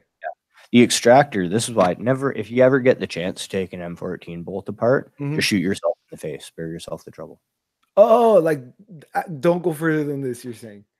Don't what? Don't go further than this step. Yeah, no, just Yeah. shoot yourself in the face. It's easier. So the extractor, that little hole right Pin. there, Uh-huh. is part of the extractor. Right. That holds everything in. Everything. Your ejector, Uh-huh. your extractor spring, your ejector spring, your firing pin, everything's held in by that. I love it when they do that. You need 3 hands to Yep. put this back together. That's the best. I got so frustrated with trying to do it, losing my ejector, having to order a new ejector, that I bought an $80 tool just to do this, put it back together, and sold that tool for $75. Nice, because someone else needed it for sure. Oh, yeah. And I like to think that that tool has been sold to somebody else since then. I kind of want to start a project like that. Have I told you about my idea about like tools, scopes, shit like that, where it's like a pay it forward kind of a thing. It's a monthly subscription. You pay like, I don't know, $20 a month, and there's a list of shit that like you could borrow. It's like checking out something from the library, and you got to give it back in like we'll call it 15 days. And that way you don't have to buy that tool, you know? You could just be like, okay, I'm on the list. I'll wait. When it's my turn, I'll get the tool, I'll use it, and on to the next person. Make millions. I'm sorry, I was vaping and evacuating more snot. You didn't hear I my $1 million idea? I heard it. I muted myself. You just didn't think it was a good idea. Would it hurt your feelings if I told you that I think something like that already exists? It would. Shut up, It would. Yeah, shut the fuck up, Alex. Something else you want to look for on an M14 platform is this.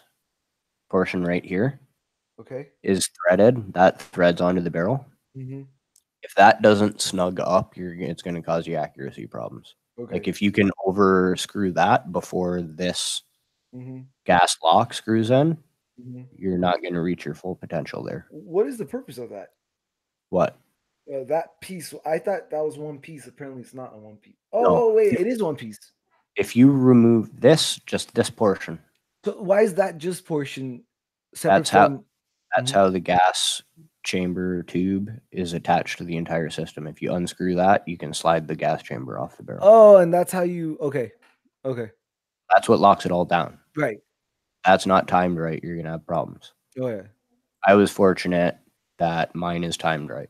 What would you have to do? Get a whole new one Shim if it it. was okay. They sell. You can find them everywhere. They sell shims for Shim timing kits. your gas Okay. cylinder. Okay. And you could adjust your gas, right? No. So can you on some? No. Okay. There I is couldn't on mine, and I thought that what you have on yours is adjustable. I know I couldn't on mine, but no. You can turn it on or off. That's your adjustment. wait, that's what. Okay, so did I have that Yes. on or off? Okay. That right there. Can you see that? Yeah, yeah, Potato. yeah. That right there, you can push in and turn. Well, that's where the adjustments made from. By adjustment, you mean The on or on and off? off. Yes. Yeah. Oh, I thought it was up front over there. Like I thought that go all Nope. the way up front where This the this is where the gas comes through. okay. That hole, Mhm. excess gas vents out that hole. It When never the reaches the okay. I'd love for you to do some accuracy testing Me too. with it on and with it off. Yeah, I definitely want to do that because you can effectively turn the M14 into a straight pull bolt action, right? Right. Right. So yeah, I would if when I get out, get to a range or something, get a chance to sit down and shoot this. I've never shot this for groups. Right. It's always Like like the hunting walkabout stuff, right? hey, see that thing of tannerite over there? Hit that thing of tannerite. Is it legal? Yeah. Yeah. In California, it's legal until you mix it. So no matter what, you're gonna break law. Well, you kind of like destroy the evidence, right? It's true. Yeah, no, we're good to go. Sweet. How Uh, much did you say this cost? there's over $2,600 in it. Is that including labor? Wait, how Where's many my things went? How many things did you not do yourself? The the weld, trigger job, barrel index, and unitizing the gas system are the only things I didn't do myself. was it the same dude who did all of them? I Okay. took the trigger and barrel indexing Mm-hmm. to there's a very famous gun store in Canada. If you were a Canadian shooter, you would know this name, Elwood Epps. Elwood Apps. They're a 15-minute drive from my cottage. Mm-hmm. So I Oh took yeah, Alec has a cottage. I do. Mm-hmm.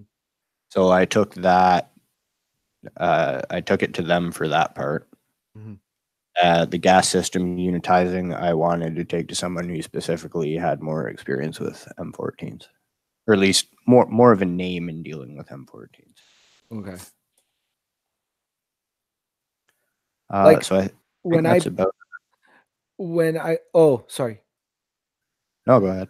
Um so my M14, I think it didn't come with a swivel nut. I think it just came with I can't remember, but I know that there was only one, and I needed one for a sling and one for my bipod. And back then no one was running rails. It was like, or maybe they were, and I didn't know about it. It was, and I had a Harris bipod, so I needed that done. I got the part, and I'm like, okay, I'll just put it. And I'm like, oh, this is not something I want to be doing. So I took it to this guy. Oh, forgot his name. He was 15 minutes away from my house. He was out of his garage, and he used to do the rifles, no, the shotguns for the U.S. Olympic team. Oh yeah, that's cool. Yeah, It's always nice to be able to take your shit to somebody who's got like a name, right? You feel right. good about it. take note of this. The fucking bolt fell out while I was just trying to show you the rifle. Mm-hmm. Tried to get cunt back in. Oh, because of the rail? Completely different fucking story. No, nothing to do with the rail. The bolt just doesn't like to go back in. It's in now. It's in now. You know, up until this point, I totally forgot that the charging handle and the bolt, like, Interface. no, the interface. Why did I think that they were in the same? They couldn't have been. It's a rotating bolt. I guess I just being an idiot. Remember when I said M14 is kind of like the American AK-47? Mm-hmm. I need to beat it with a fucking hammer to get it back together. I don't know if this is because it's Norinco or if you would have issues with the Springfield. Again, I never came to this point with my Springfield. It just never came apart. I'm gonna fucking get my rubber mallet here in a minute. This is pissing me right off. See, but the thing is, like, is it hitting the receiver now? Yeah. Yeah. Yeah, but the trouble is you got to fit and my new op rod guide doesn't help the situation. You got to fit the op rod guide into the op rod into the guide, and you got to get the op rod guide tab back into the rails on the receiver, and you got to get the roller into the section on the op rod guide. But I got it. Yep. I miss that. I miss that so much. It's how can I describe that rifle?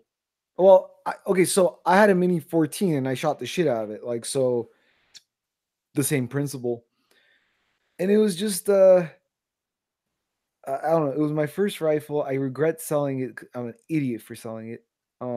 But I was just amazed by the way it worked. I think it was a lot more interesting than the AR because the AR everything's closed. You know, you don't get to see as much. Right. Whereas this is like more exposed and like you could take the stock off and you still have a functioning firearm. Yeah. I don't know. I just found it interesting. You mean in the way that the buffer tube has to interact with the stock on an AR? Well, the upper and lower, right? You can't. Right. Yeah. There's a trigger housing groove on the lower, and then the buffer tube at the end, and then you got your bolt up top. So it's always gonna be a closed system. Whereas this is like you could kind of see everything. The top is like your bolt is right there. You cunt. I mean, it's true, Alec. Like, you don't have to call me a cunt. I'm just saying, the fuck, dude. Trying to have a nice conversation with you over here. I mean, it's an outdated platform, right? It is what it is. You saw how much I just fucking struggled with getting it back together. It's like the way it works. It's just. I agree. I think it's really cool. I think it's really fun to learn about. Here, check this out. Remember when I said about the flat op rod guide? Yes. You know, my spring is relatively straight. Yes. And when I work it, it stays relatively straight. Yes. You'd get the wiggle worm effect going with that flat op rod guide. Yeah. What system do I have or had that was like that? I remember that. Maybe my rod was flat. Probably. Flat, and it had holes all the way through, like in the middle or something. Yeah. That's it. There's two common aftermarket guides. One is round and one is round fluted. Interesting. I really, really feel like the fluted is just a way to charge you more because I can't imagine what benefit it possibly has, and there's no way it removes enough weight to mean anything. On a rifle that big, no. Does that part need to be oiled?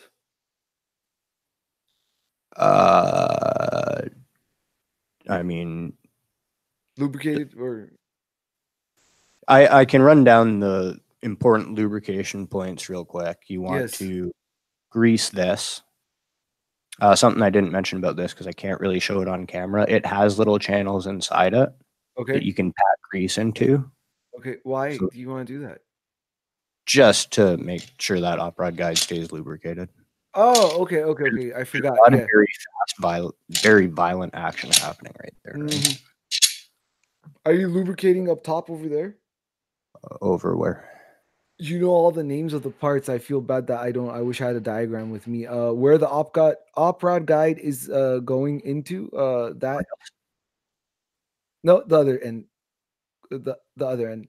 That little Rod got. part that like your op right. Oh, your guide where it goes, where it's sitting on right now, like what it's touching the other end. The part that falls down with the gas Oh, system. the gas. No, you want to keep your gas system dry. Dry. Okay. Yep. See how it slowly Mm-hmm. want that. Okay. And is that a replace? That's a part that would have to be replaced. Could Like, be. I haven't. okay. Well, no, and you wouldn't because you're doing the function test and it works. Yeah, I mean, you can. They make a titanium nitride coated gas piston. Mm-hmm. I don't think they're compatible with the Norinco gas chamber. Gas. Okay. They may or may not make one that's compatible with Norinco. Mm-hmm. Because another thing I didn't feel like was worth mentioning, Always worth mentioning. my tactical magazine release, Uh-huh. you can buy in two patterns, standard or metric. If you're upgrading a Norinco, you have to go metric. The hole size for this pin is different on a Norinco than on a Springfield. Does that take Springfield Army magazines? It'll take any M14 magazine. Any M14 magazine. Okay. So it's just the size of the pin that matters, I guess. Yes. Interesting. So, I guess if anyone ever listens to this, they'll be pissed off about this statement, the never nevers. I fucking love this trigger safety on Mini 14s and M14s. I don't get why people hate it. I It's can't wrap because my it's head around not safe to put your finger in the trigger guard, Alec. that's fucking retarded because you're not supposed to fucking take the trigger safety off until you're ready to shoot anyway. Yeah, Right? bro. I I agree do with you not get 100%, but the never evers, it is what it is, I guess. now. I like the idea that if you go to pull the trigger and your safety's on, you're going to know it immediately.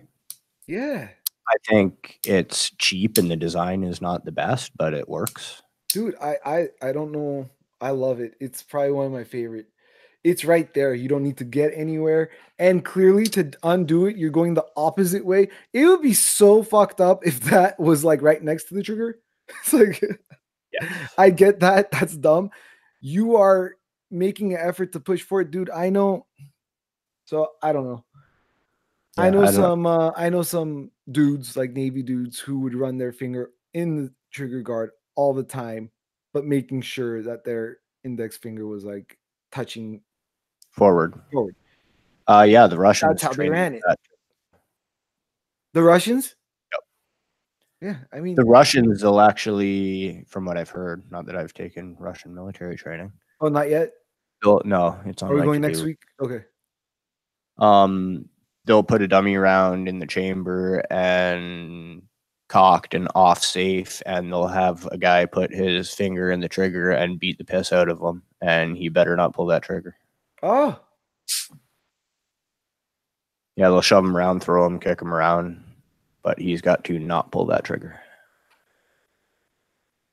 what happens if he does? I imagine they probably kick him in the testicles. Yeah, They're they Russian. get ass kicked. Lubrication points.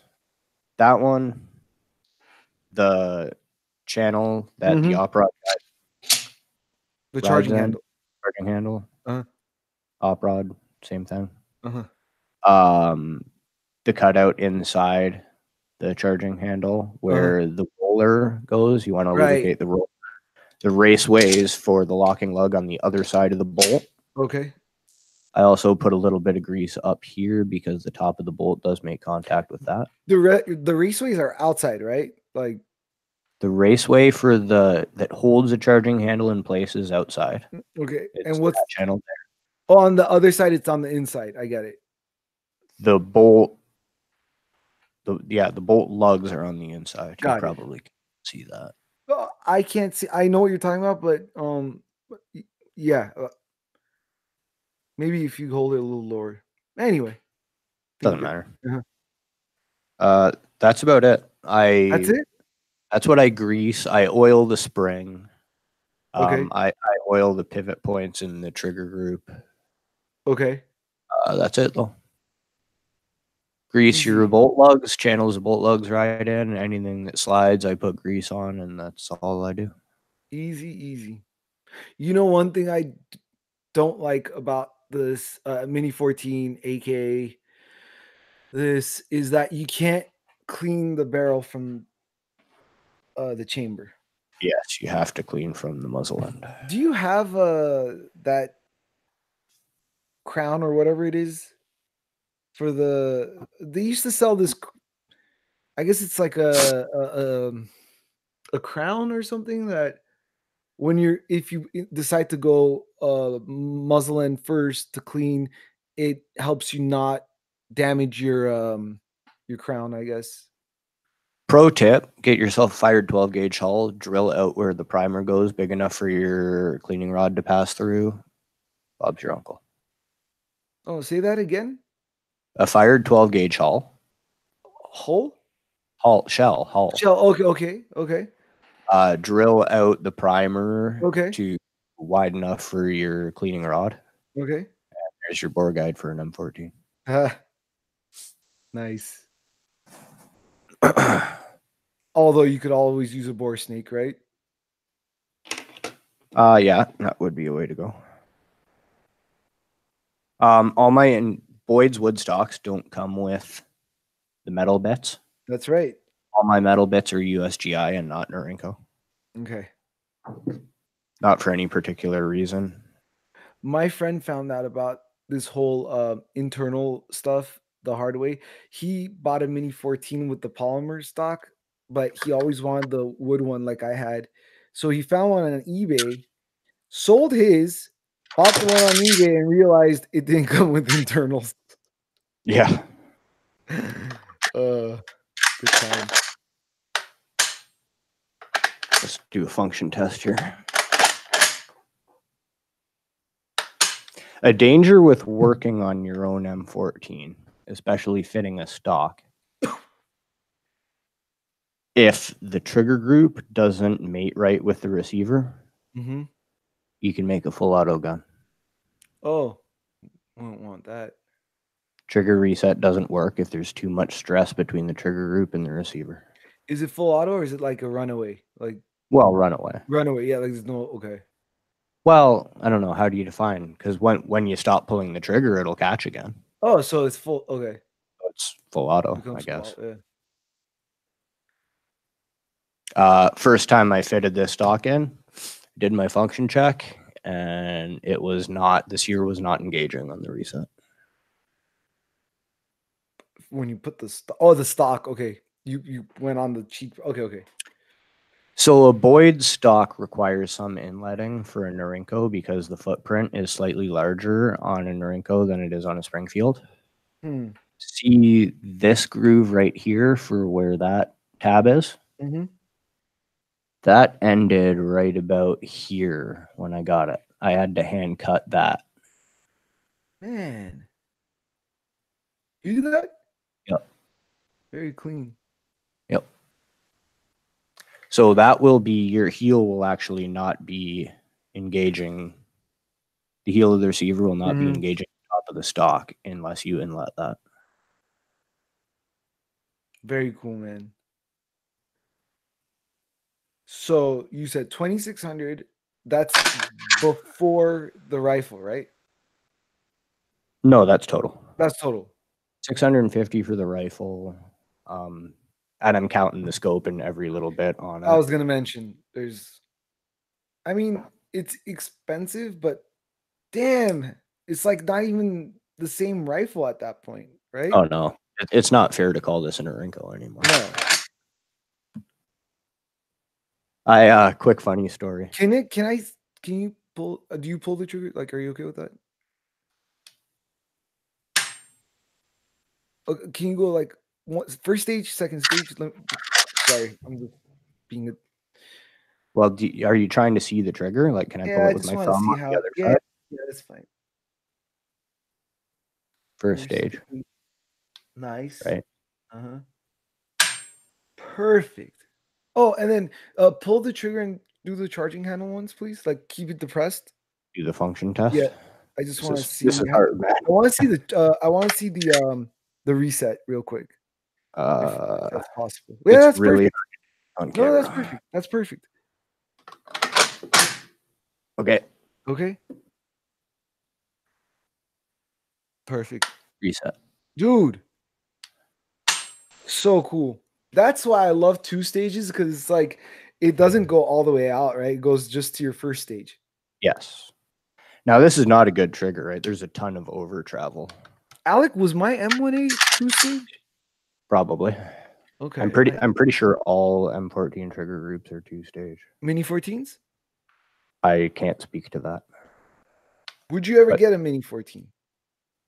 I want one, but I read a lot of things that tell me I don't want one. It was fun. I it was my first rifle. The only thing we hated is the fact that we couldn't find decent aftermarket magazines, and if you Yeah. did, they were $80. But this was a different time, so accuracy wise, I don't know, man. I was a kid. We used to go out to the desert, put up some watermelons and shit, shoot about like 100 yards was pushing it. But dude, no, I put a loophole VX2 on that when I went to range because I realized how far shit is. And I was hitting steel up to like 300 yards and I thought I was the shit, but I hit it like all the time. But Yeah. maybe they're big Bitch, steel. like it's not accurate. I'm like, look at it. Like it's not a fucking sniper rifle. What do you want? I You know, imagine that thing is more accurate than your average everyday AR-15. Like out the box, $600, $700 AR-15. perhaps I can't speak to that. Well, That's we're my gonna thing, find right? out. I We need a have to gun. find out. I need a gun in 5.56, and I can't really have. I can, but nah. And I have very little interest in the AR platform. That's right. You do not. Hmm. If you could get an AR, I would say get an AR. If You know what I you have to do? You have to come here. And you if I have to. could use sorry, No, go on. if I could use my AR in the bush like I use my other guns, That's the problem. and if I didn't have a 5 round mag limit, I would totally get an AR. I keep forgetting that. I keep forgetting that. Dude, I just went on Ruger's website, and do you know how much they're selling the Mini 14s for now? The Something to the tune model of I had 1,300 bucks. is how much? Something to the tune of 1,300 bucks. Oh, Jesus. It's like the model I had is like now $1,100 on the website. Yeah, so about 1,300 here. About 1,300 there. And I think I picked mine up for 600. And it's not even the money thing. I just wish I didn't sell it. And I don't even want another one. I want that one. You know, like my first rifle. At this point, it would have been like, this is like the first rifle that I first bought, you know? Right. Yeah. It's like Tenacious D.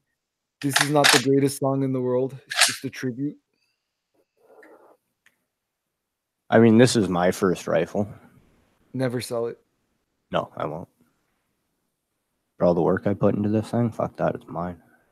And I will never upgrade. I don't know about the US, but upgrading a rifle here is like the worst investment you can ever make. It's the same thing in the US. No one gives a shit. Yeah, like this rifle would cost someone about 700 bucks now to buy brand new. Mm-hmm. I would be lucky to get 1,000 for it with everything I've done to it. It's always like that, dude. The only time customization is worth anything is like if a well-known gun Right. deal, and like at that point, it's like, oh no, this is not a Ford Mustang. This is a Saline Mustang. You know, it's like, or it's a Shelby. You know, where when Ford wasn't even involved, like it goes to him, and then the price increases, and it is what it is. But I don't know if these would be like, I don't know if something like this would be like ATEI, like it went to the original. I don't think it would though, because it's worth what it's worth to you, right? Right. Because the guy's gonna be like, go fuck yourself. I don't care how much you spent on it. I could buy a rail ready or like an aftermarket slide for like $300. I don't give a shit. But if someone's Yeah. like, no, I want an ATEI, like original, custom done, like fitted, all that. I highly doubt it though. And Glocks are never worth anything. Yeah, I'd probably make more if I stripped it for bits and sold all the upgrades on their own. You're right, because there's gonna be people wanting the parts. They already have the rifle, right? Like I've sold every takeoff Norinco part I had on this gun, and like I put it up and it's gone that day. That's awesome because I've never ever sold any of my stock parts ever. And it's not because I didn't try, it's just no one wants. I have a Ruger 1022 barrel sitting here. Like, what do you do with that? It's the original 1022 barrel. Just send it to me. I could sell it that day. I mean, can I? No, ITAR. Fuck, I do. But hypothetically. Yeah, right? Yeah, I noticed that though. I've known you for coming about a year now. Everything you've put up just sells. Yep. So I've noticed that. I get frustrated if something's been up for like 2 weeks and nobody's buying it. Like, what the fuck? But see, I understand why now though. It's easier that way than to bring it into country and all that shit. So you've been waiting for a pick rail? 6 weeks. 6 weeks coming up. Yep. Possibly another 4 weeks waiting. For a rail for your precision rifle. Here's what pisses me off. I'm gonna have my fucking scope before I have my rail. Oh, you're gonna have your rings. You're gonna have your scope. No, I'm not gonna have my rings because I need my rail and my scope to measure my rings. I know. But I could buy the rings from the same place my rail's coming from. I know. Piss me off. It'll be worth it at the end. It will. I'm going to grab a magazine so I can put the dummy round back in this, and then I'll show you the bolt close working. Okay.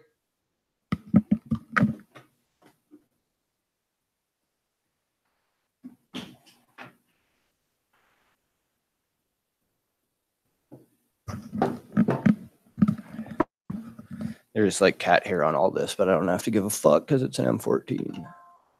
It might cause malfunctions. Nah, not a chance. Dummy round. Mm-hmm.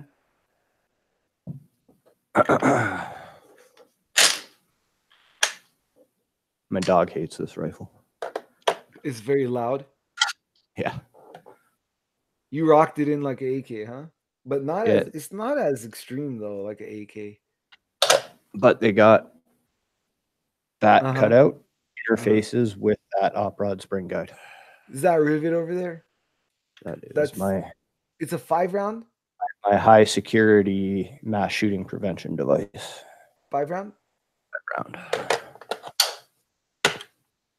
Okay. Round in the magazine. Sweet. Chambered. That's sweet.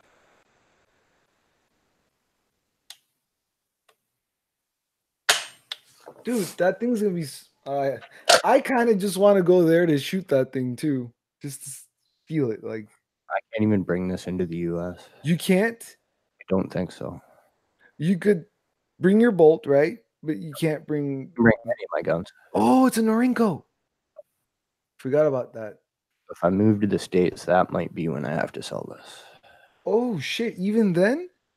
I don't know. I gotta look into it. Does it have stamp marks and stuff? No.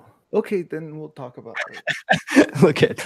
Speaking of which, I'm not going to read the serial number, but the only markings on this rifle at all says M305, cal 7.62 millimeter serial number. Is there an actual serial number? Yes. Okay. Do you guys have to have serial numbers and stuff? Yes. Okay. Okay. Yes. Okay, I don't know. Okay. The reason why I asked, he acts surprised, but you know how he got that rifle and the one after that and the one it gets shipped directly to his fucking house. Like FedEx sometimes will like not even ask for signature. It's illegal on their end. Don't tell people that. That's FedEx doing it. It didn't happen to you. You've heard stories. Part you should be focusing on here is caliber 7.62 millimeter. Well, I mean, you gotta take a risk, man. You gotta take a risk. Not 308. 7.62 millimeter. 7.62. By what? I don't know. Figure it out. try, See what happens. try it. Try it. I wonder. Like, I wish I had. I don't have a single 308. Would it chamber? Would it go into the chamber? 7.62 by 39. Would it? What would happen? Depends on the size of the bolt fit or the head stamp.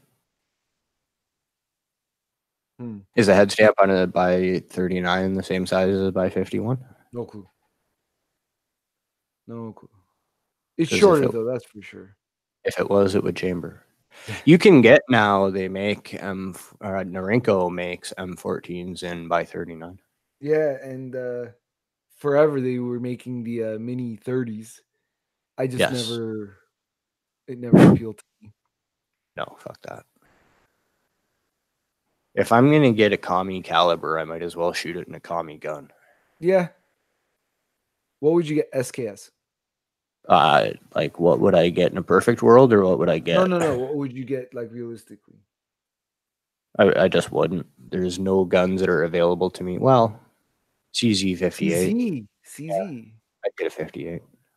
Those things are so nice. Look up the 858. CZ 858. Yeah, or it might be VZ or fucking whatever. VZ. I never know what order they put those commie letters in. I know so much less than a lot of people about, like, guns, models, and it's at a certain point, it might be a state thing, or like the fact that it doesn't matter. I can't have it, right? So whatever, you know. VZ8, VZ8, no, CZ858. Anyway, what's the other one we were talking about? The 858 is just a 58, but it's the specifically made for Canada version. Okay, and it was different. How? Does it not have a Spartan logo engraved on the stock? Okay, I'm going back to VZ now. I thought they all did. I might be wrong. But I'm on Google Images, so it's not even like, okay, Spartan band. What's this all about? Yeah, that's it. The upcoming bill C-71 is going to ban those rifles by name.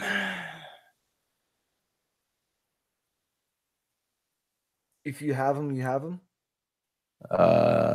If you have them, turn them in. Has this shit happened before?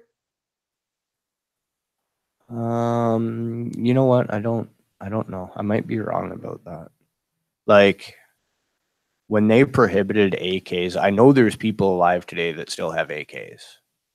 Right. They have legally, or yeah, they have a special condition on their license. It was grandfathered. Mm-hmm. So my license, there's two main licenses. There's your PAL, possession acquisition, and there's your RPAL, restricted possession acquisition. Mm-hmm. I have both of those. I will never get a grandfathered condition on my license. Unless you buy this rifle. Maybe, possibly. I don't know yet how that bill is going to play out. Okay. But like, did it pass, or if it passes? It's like a 12.6, or I don't know what the number is, but there's a 12 something that if you had an AK, you can still have your AK. God damn. How the hell does the AR thing work again? Oh, wait, you could, okay, so you could get a full-on AR. I can buy an AR. I'm licensed. You can. Yeah. But you won't, because you could only go to the range and back home. Right. And you could only shoot it at the range. Right. If I can't carry it in the bush with me, I'm not buying it. Okay. And I bet you it's the same reason why our gun laws exist, but I'm going to ask, why is the CZ858 being banned and the AR is not? I don't know. Okay. Yeah. I figured that would be the answer, but just want to make sure that this bill C-71, I mean, you know how they do it. It's written so vaguely Mhm. that it's meant to be able to be applied to whatever the fuck they want. Whenever the fuck they want it to. It's gonna start with the 858. It's gonna like they'll come after my M14 someday. But they don't know you have it. No, but they do know I probably own guns. Yeah. I don't know, dude. I don't know how it's going. I don't know what's gonna happen. Well, I won't talk about what I would do, but I always like the way Jeremy said guns will be legal as long as I am alive. Mm-hmm.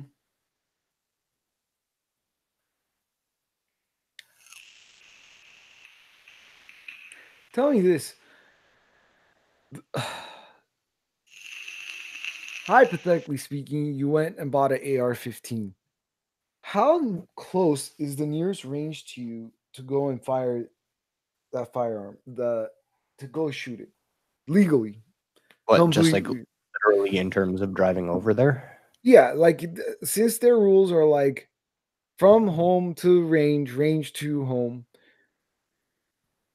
About a half-hour drive Okay, so it's not that bad, but it's indoors. and $700 a year membership. That is beyond, and they won't let you open up another shooting range, right?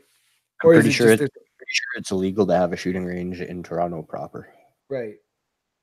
I don't know Seven that for a hundred fact, but I dollars. rationalize that there would be one if it was not illegal. $700 a year. That It's is, it's practically Jim Crow shit, right? yeah. That's what, it's the most racist things I ever heard about. Because they can say like RCMP has to authorize a restricted transaction. They can say, "Well, we want proof of your range membership because why do you want this gun?" Oh, motherfuckers! I didn't even think about that.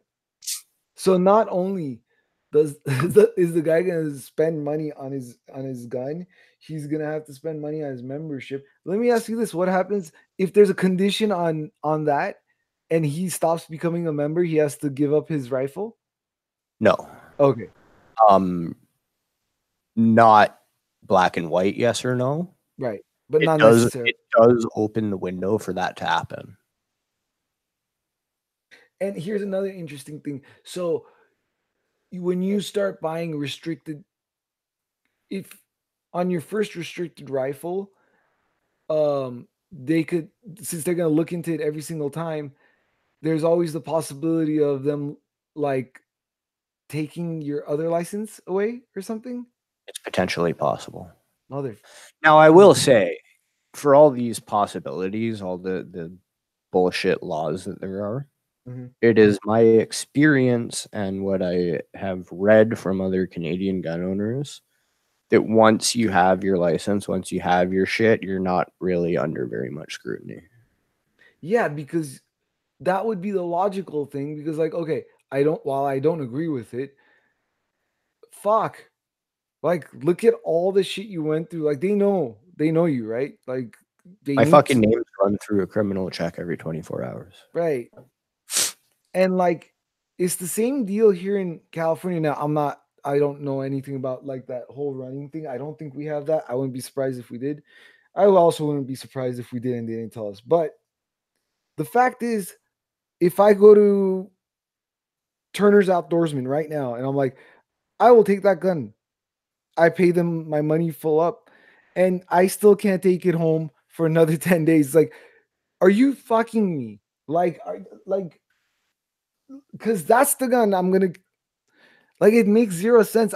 Okay, logically, and I don't agree with anything. I'm just saying logically, if we are thinking about this whole 10-day thing, first gun, okay, like, or first pistol, first rifle, first. Once you have the first one, like, what difference does it make? Yeah, I agree. No, no, I want to do masculine with stainless gun. Like, so stupid. Like, Did you ever watch the show My Name Is Earl? yeah, it's one of my favorite shows. Show. So early on, when Joy finds out he won the lottery, she wants to kill him, right? She goes to a gun store and she says, I want to buy that one. And he says, 10-day waiting period. She says, okay, what can I walk out of here that'll kill a man with today? He says, aisle 2. He What's goes on and aisles? buys a crossbow instead. There you go. Like, it's so dumb. It's so dumb. Anyway, it's like preaching to the choir, though. Well, in that specific example, good luck doing a mass killing with a crossbow. Yeah, but you know, saltpeter and all. Just to be fair. Lead pipes, nails, shit like that. I reckon I could probably stab more people than I could shoot people if that's what I was going to do. Like, how many going through a mall? How many people do you think you could stab in the kidneys before anyone knew what was going on? No idea. I've never. That thought has never, literally, never crossed my mind. Just me then. Okay. You sick fuck. What was it you said last night about Alec turning out to be a psychopath? I was saying that if someone ever came up to me and said, "Hey, did you know that Alec? You know, like your friend Alec, like it turns out he's psychotic." I probably would have zero. Like, oh, okay. I mean, he's So, still my friend. I love him. story checks out. I'm like, why did he tell you otherwise? Doesn't sound like Alec. He wouldn't lie. I've never claimed to not be psychotic. That's what I'm saying. You're like an honest guy. You would have told me. I'm still not putting this online. Hey, you know what else? I'm crazy. Oh man. Man, oh man. So yeah, I knew yesterday when I was driving home from the range, though, I'm like, there's a lot to think about right now. There's a lot of stuff going in my head, right? When you get like fucking knocked down to that level, Yeah. it's it hurts, of course. I mean, again, I wasn't expecting to do any better. But I'm not the type of guy who's gonna create excuses or anything like that. There are facts, like, yeah, I fucking had a malfunction, but suck less and get your malfunction shit together, right? Clear that shit, or I don't know. So I'm actually really excited about this. One of the guys suggested getting a 5-step ladder. Okay. Getting one of those and just because I was like, yeah, I'm gonna come and just do some uh like sitting, standing, uh like shooting wise. And he's like, you know what's a good idea is get a 5-step ladder, and then you could practice your barricades. You know, like putting your bag on it, and then like you could go lower, like because it's never gonna be like, oh, this is a comfortable position. They're gonna be like, no, use the second one. Yeah. Well, Sure. that's like not prone, and it's not even sitting. It's like, well, fuck you. That's how you're gonna shoot. And you know what's even more awesome? I was like, well, okay, well, I've hit 1,000 yards, so now my goal will be to hit 1,000 yards consistently. And now it's like, no, wait, I'm not even gonna go for that now. Now we're going back. We're going back to basics, and we're gonna do. I might try to get into like one of those CMP classes. This whole time I was thinking about wrong. I was like, oh, you old farts, you know, what am I gonna do with your dude? They would have taught. I would have learned basics over there, right? Using the sling, using the, you know. Hey, oh. Yeah, for sure. After we go off live, I was gonna run something by you. We can go off live any moment. Okay, sweet.